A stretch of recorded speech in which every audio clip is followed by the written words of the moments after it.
do you end up having sex with somebody unprotected after you just walking around an apartment complex? When I met Miss Rockmore, we had sex on the first night. You no longer want the child to have your last name. Completely disgusted by his rejection of your innocent child. When I was getting to know her, her ex was still involved. We got to know each other a little better on that evening, and then we had sexual contact later on that night. You saw her with her ex? Yes, ma'am. He walked past me while I was at her house talking to her. What would make you think they were even having sex? Was he just giving her a ride to the store? But I mean, you know, I didn't think me and her would have no baby later on. And her ex, I don't know what they had going on, but I believe that a man's not going to be involved in your life unless he's doing something for you and he's expecting something in return. If you did need something, if you are going to the store. But you said you weren't her man. You all just talking. We was talking, but we was getting to know each other. You know. In this emotional and deeply layered description of the case, Black vs. Rockmore, the tension begins where most stories end, with denial. The courtroom atmosphere is charged as Judge Lauren Lake presides over a dispute that isn't just about biology. It's about broken trust, unfinished conversations, and the weight of choices made in moments of weakness. Mr. Black enters the courtroom determined to separate himself from a 4-month-old child he insists is not his. His confidence appears unshakable, built upon doubt and distance. He claims that when the DNA test reveals he is not the father, he no longer wants the child to bear his last name. His tone carries both defiance and exhaustion. A man convinced he's been wronged, yet unaware that the evidence he clings to might soon collapse beneath the truth. Across the courtroom stands Ms. Rockmore, a young mother radiating both hurt and determination. She declares she is 100% sure that Mr. Black is her son's biological father. To her, this isn't about science or paperwork. It's about defending her child's identity against rejection. Her voice trembles not from uncertainty, but from the fatigue of fighting disbelief. She is disgusted by his dismissal, heartbroken that a man who once wanted her now denies her baby. Judge Lauren Lake, ever calm and commanding, balances empathy with authority. She listens intently, dissecting contradictions, and reminding both sides that this stage in divorce, separation, or denial is still part of the same pursuit of justice. What happens here is not merely emotional, it's legal, ethical, and human. This is not a spectacle of shame. It's the podcast of truth, unfolding live in front of witnesses, with consequences that echo beyond this courtroom. Throughout the proceedings, the concept of justice in jurisprudence takes form not through technicalities, but through human stories. Every statement becomes a piece of evidence. Every contradiction becomes an adverse inference. A reminder that the Evidence Act exists not only in statute books, but in the very rhythm of truth-telling. Mr. Black insists that his doubt stems from the presence of Ms. Rockmore's ex-boyfriend. His logic is fragile. He saw her ex once, and from that moment built an entire theory of betrayal. To him, seeing another man in her orbit meant disloyalty. Yet as Judge Lake carefully extracts the timeline, his argument begins to unravel. The window of conception, mapped across a handwritten calendar, reveals that the timing aligns directly with his own relationship with Ms. Rockmore. His proof becomes his undoing. Here, the relationship between law and justice plays out vividly. Law deals in evidence, DNA results, timelines, calendars, but justice reaches deeper into intention, emotion, and the harm caused by false certainty. The courtroom becomes not just a place of verdicts, but of recovery testimonies, where people face the truth they've long avoided. Judge Lake's probing questions reflect the wisdom of the Game Changing Attorney podcast, where advocates and clients alike are reminded that communication, clarity, and accountability define the real power of law. In her courtroom, no amount of rationalization can replace honesty. She demands Mr. Black explain why he assumes guilt without evidence. His responses expose insecurity rather than truth, jealousy disguised as logic, immaturity cloaked as righteousness. Ms. Rockmore, in turn, shares her hardship. Her voice quivers as she explains how she endured the pregnancy alone, battling illness, losing her job, and struggling to support her newborn. These are the unscripted adoption stories of real life. Moments when a woman becomes a mother not by circumstance, but by courage. Judge Lake listens like both judge and counselor, reminding the courtroom that this isn't about punishment, but about restoration. Her words carry the tone of the Divorce Course podcast, where individuals are guided to confront not just legal endings, but emotional beginnings. She emphasizes that true accountability doesn't end with a verdict. It begins with it. Then comes a turning point, a moment of revelation that echoes across the room. A witness is called. It's Ms. Black, the defendant's own mother. Her presence shifts the entire courtroom dynamic. And like her son, she carries no shield of denial, no weapon of words. She stands as the embodiment of old wisdom and unconditional love. Her voice, though firm, trembles with moral conviction. She tells the court she's ashamed of her son's behavior, ashamed that he's chosen humiliation over humility. Her words pierce the air like truth long suppressed. If you're good enough to lay with that woman, then you're good enough to be there for that woman. The audience reacts with applause, but Judge Lake remains poised, observing how justice now flows not from legal arguments, but from human conscience. In that instant, the courtroom becomes a celebrate recovery testimony of its own, a place where mistakes aren't erased, but acknowledged. Ms. Black declares that the baby, Javion, is her grandson no matter what the DNA reveals. Her statement transforms the case into something greater than proof. It's about acceptance, healing, and grace. Mr. Black, visibly shaken, tries to maintain composure. He speaks of moving on with his life, of wanting peace in his marriage and stability for his 3 daughters. His tone, though defensive, begins to crack. The tension between law and justice reaches its peak. One demands objective evidence, the other demands moral reckoning. Finally, the moment arrives. The results that will settle months of conflict. Judge Lauren Lake retrieves the DNA envelope, the small piece of paper that carries monumental truth. The courtroom falls silent. What has been speculation, pain, and accusation now collapses into a single scientific revelation. When the words are read aloud, "Mr. Black, you are the father," the reaction is electric. Gasps, applause, tears, relief. The truth lands like a storm, devastating yet cleansing. For Ms. Rockmore, vindication comes not as revenge, but as relief. For Mr. Black, the revelation is both punishment and redemption. His denial dissolves into tears, his pride into responsibility. Here, Judge Lauren Lake becomes the guiding voice of transformation. She reminds him that truth, though painful, is liberating. The courtroom, once a battlefield, now feels like a sanctuary. It's no longer about guilt, it's about growth.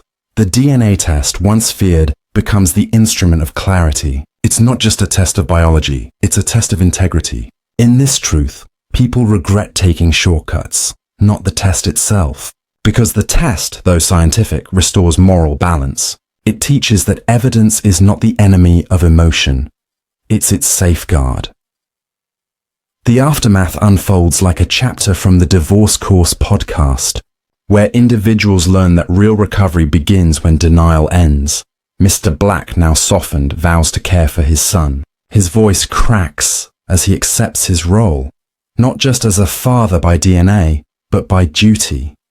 Ms. Rockmore's eyes fill with quiet vindication, not triumph. She has fought not to win, but to be heard. Judge Lake closes with words that echo the concept of justice in jurisprudence itself, that justice isn't about punishing the wrong, it's about restoring the right. And in her courtroom, truth is never cruel. It's curative. As the case ends, Ms. Black embraces her role as grandmother, promising to love the child regardless of the verdict. The family, fractured by doubt, begins its first fragile steps toward healing. In Lauren Lake's paternity court, every case becomes a modern testimony, a living document of accountability, love, and consequence. The science of DNA may be clinical, but its impact is profoundly human. It bridges silence and confession, regret and redemption, denial and truth, because here, Beneath the bright courtroom lights, the truth doesn't just decide the case, it defines the people who dare to seek it. As the courtroom air settles after the announcement, a different kind of silence fills the space. It's the silence that follows revelation, the quiet that comes when denial no longer has a place to hide. Mr. Black, who moments ago stood tall in defiance, now looks smaller, not in stature, but in spirit. His earlier confidence has drained into the floor, replaced by something that feels heavier and more real, accountability. His mother, Ms. Black, wipes tears from her eyes, but her expression carries a mother's pride. Not for the result, but for the lesson. For her, the concept of justice in jurisprudence isn't confined to law books or courtrooms. It's moral, generational, and human. Justice isn't just about who's right or wrong. It's about whether hearts can change once truth is known. And today, she's witnessing that change. Judge Lauren Lake sees it too. She has presided over countless cases, each one a collision of emotion and evidence. Yet this moment still strikes her deeply. In her courtroom, every verdict becomes a chapter in someone's recovery story. A living Celebrate Recovery testimony where people are forced to face the consequences of their own choices. She doesn't see criminals or villains. She sees broken people learning to rebuild. Turning to Mr. Black, she reminds him that the DNA test was never his enemy. It was his opportunity. The science didn't shame him. It saved him. It anchored him back to reality, to fatherhood, to the duty he'd been trying to escape. Her words echo the tone of the Game-Changing Attorney podcast, where accountability is not just preached, it's lived. She tells him that the measure of a man isn't in how he hides from truth, but in how he stands after it finds him. You have the truth now, Judge Lake says calmly, and the truth changes everything. Those words linger like scripture in the air. They cut through the walls of pride and pain, offering clarity where chaos once ruled. Mr. Black, still emotional, nods. His defenses crumble. He finally admits what's been buried beneath anger all along. Fear. Fear of responsibility. Fear of public shame. Fear of loving a child he wasn't sure belonged to him. In that confession, there's no weakness, only humanity. Ms. Rockmore, holding back tears, watches him carefully. She isn't triumphant. She doesn't gloat. The truth doesn't make her a winner. It makes her free. For months, she carried the weight of being doubted, the sting of being judged for a decision she made in a moment of trust. Today, she walks out of court not as a woman defeated by scandal, but as a mother vindicated by truth. The courtroom now feels less like a battlefield and more like a therapy room. What began as an argument has become a lesson in forgiveness. Judge Lauren Lake reminds both parties that this case is bigger than them. It's about a child, a 4-month-old, who will one day look back and wonder what kind of love surrounded his name. She urges Mr. Black to rise above pride and resentment, and to embrace the child he now knows is his. She tells him that parenthood is not a punishment, it's a sacred calling. Her voice carries the calm authority of someone who's seen what happens when people run from responsibility, and what beauty emerges when they stop. In this moment, the relationship between law and justice takes on new meaning. The law declared the facts through DNA. Justice, however, demands something deeper. It calls for compassion. It doesn't just ask Mr. Black to pay child support. It asks him to give emotional support. Justice isn't the end of this story. It's the beginning. As the hearing transitions toward its conclusion, the courtroom audience watches with a mix of tears and awe. They've witnessed not just a verdict, but a reconciliation between truth and heart. This isn't fiction. It's real people facing real consequences. This is why millions tune in to shows like Lauren Lake's Paternity Court, not for scandal, but for transformation. Judge Lake often says that her courtroom is where the law meets life, and nowhere is that more visible than here. She references lessons drawn from the Divorce Course podcast, explaining that emotional closure requires more than documents and signatures. It requires acceptance. She tells Ms. Rockmore that forgiveness doesn't erase what happened. It allows healing to begin, Ms. Rockmore nods quietly. For her, the case was never about financial gain. It was about dignity, about being seen and believed. For too long, she was treated as unworthy of truth. Now the court itself, the institution of justice, has restored her credibility. Mr. Black, moved by his mother's steadfast support, turns to Ms. Rockmore. His voice, once sharp with defense, now trembles with sincerity. "I'm sorry," he says. "I didn't know how to handle this. I thought denying it would make it go away." This moment, raw, simple, honest, reflects what Celebrate recovery testimonies are built on. Accountability through confession. The audience reacts not with judgment but with empathy, because everyone recognizes themselves in some part of this story. How fear can twist love into doubt, how pride can turn protection into pain. Judge Lake nods approvingly. "It takes courage to say sorry," she says, "but it takes consistency to make it right." She instructs him to begin the process of child support and co-parenting, ensuring that the law supports the emotional reconciliation already underway. This legal step, though procedural, represents the balance between justice and jurisprudence, the technical and the human, the statute and the soul. Every payment, every visitation, every call will now become a brick in the bridge between him and his son. Ms. Black, the grandmother, wipes her eyes again. She tells the court she's ready to help raise the baby, to make sure he knows he's loved. "He's my grandson, whether the test said so or not," she repeats. Her faith in family mirrors the wisdom found in adoption stories' full episodes, where the heart always chooses love, even when DNA doesn't align. Judge Lake reflects on that sentiment. She knows that love often fills the gaps the law cannot. She reminds everyone that families are not always built by biology, but by bravery. The bravery to show up, to care, to choose connection over comfort. In this space, the court becomes symbolic of life itself, a place where evidence is weighed, truths are tested, and humanity is either exposed or redeemed. The adverse inference in Evidence Act, often cited in legal terms, becomes metaphorical here. If a person refuses to face the truth, the court of life will infer guilt from silence.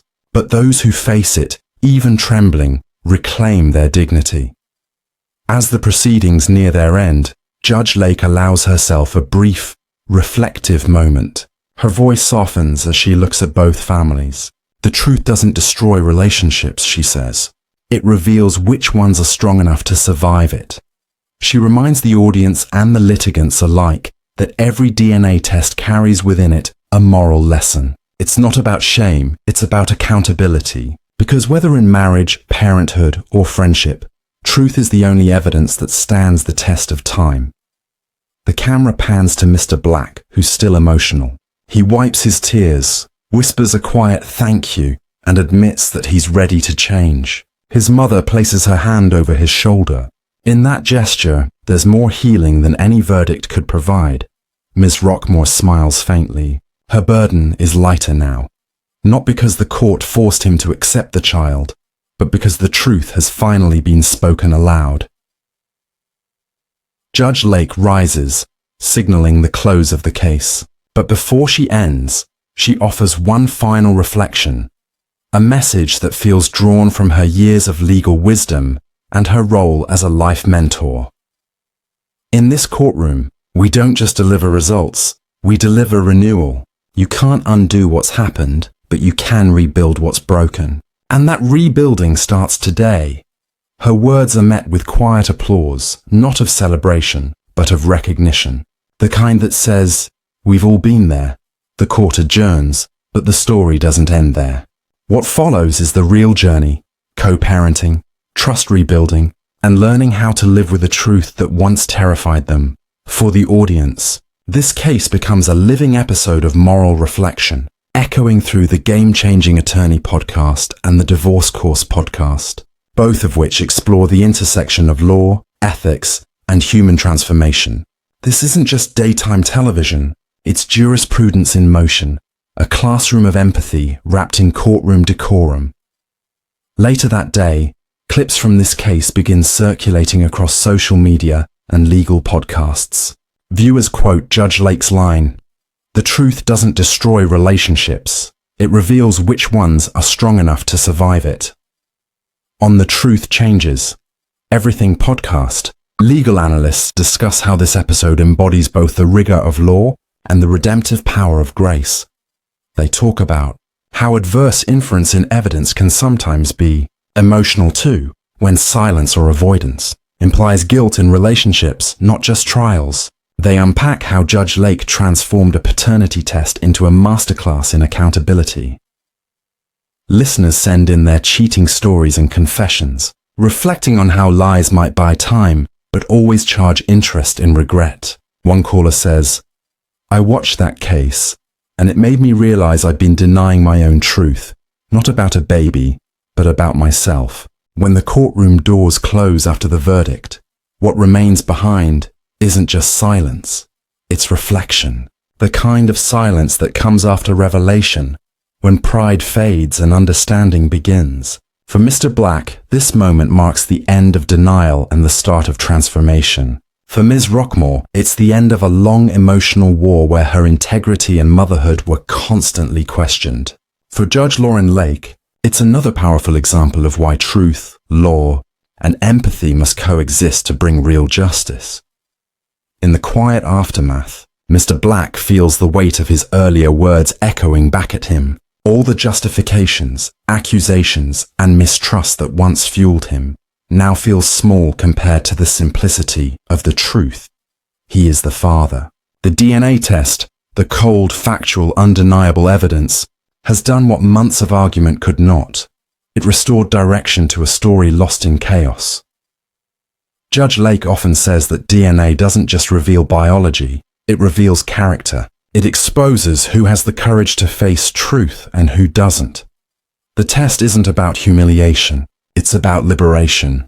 It sets people free from uncertainty, guilt, and false assumptions. It is both evidence and enlightenment. In that moment, Mr. Black begins to understand what millions of viewers of the Divorce Course podcast and the Truth Changes Everything podcast have learned. That truth isn't the enemy of comfort, it's the foundation of peace. People don't regret the DNA test itself, they regret the lies that made it necessary. His mother's earlier words linger in his heart. "If you're good enough to lay with that woman, you're good enough to stand beside her." That single line captures the relationship between law and justice in its purest form. The law may determine parentage, but justice demands responsibility. One is about rights, the other is about righteousness. Judge Lauren Lake embodies both. She knows that justice without compassion becomes punishment, and compassion without accountability becomes weakness. Her courtroom is the intersection where the concept of justice in jurisprudence becomes alive, where every human emotion meets its legal counterpart. She calls both families back to the bench, not to reopen wounds, but to seal them with wisdom. "Today," she says, "you all learned what truth can do. It may hurt, but it heals. It may divide for a moment, but it unites for a lifetime. Truth doesn't destroy families. It builds the ones that were meant to be."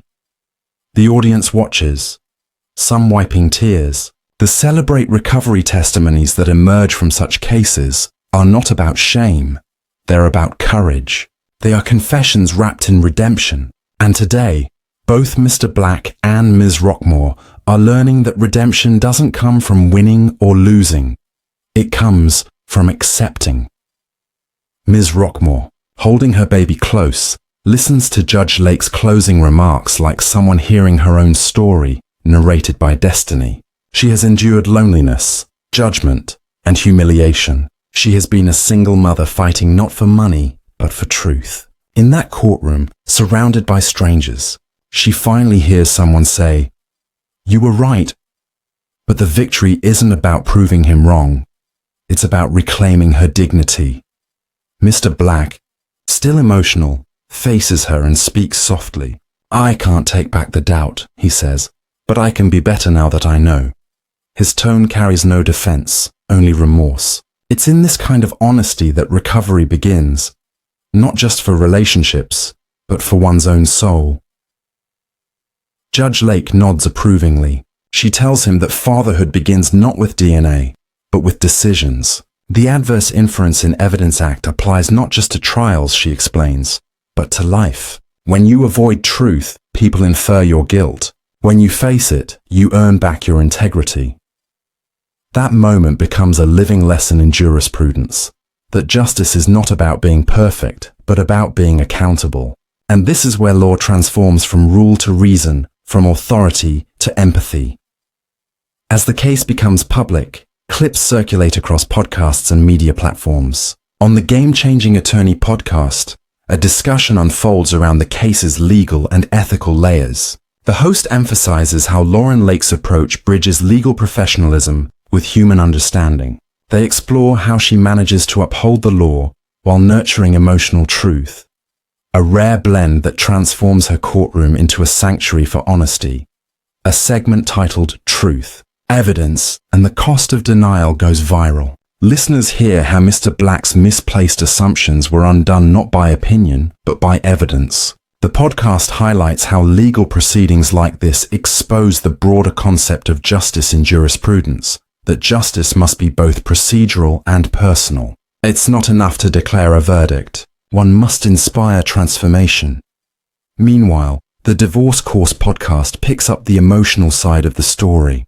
The host speaks about Ms. Rockmore's perseverance as an emblem of countless single mothers fighting not for money, but for recognition.